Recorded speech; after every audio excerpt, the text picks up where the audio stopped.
Hey everyone, this is Tim from Your 6 Studios. Today in this video, I'm going to show you how to clear the system software cache on your PlayStation 5. So what we want to do is launch it into the safe mode menu. So let's go to my PlayStation, going down. And then I want to go to the front and hold down the power button. So if we hold it down, this is going to turn it off. So if you just press it once, it's going to enter rest mode. So it's very important you hold this down. Then plug in with a USB cable your controller. So you can see my controller's plugged in. Wait for this light to stop blinking so much. And when it's done, we can hold down the power button again, and it'll launch it into the safe mode menu. So if you ever have an issue with your PlayStation, go back to this menu, and it should fix it.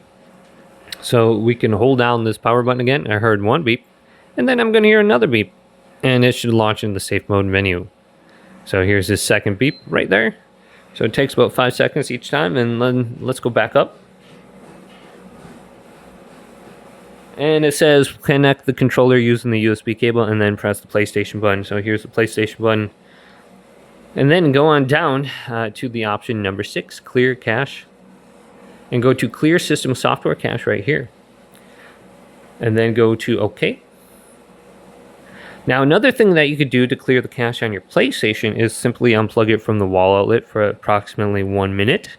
And then plug it back in. Maybe you leave it unplugged overnight too. Just let all the power drain from it, and you should be good to go. So you can unplug it from the wall outlet, and then hold down the power button or something when it's unplugged. That should drain any residual power. But otherwise, you can use the safe mode menu to clear the system software cache, and you should be good to go. Hopefully this video did indeed help you out. If it did, leave a big thumbs up and subscribe to my channel down below.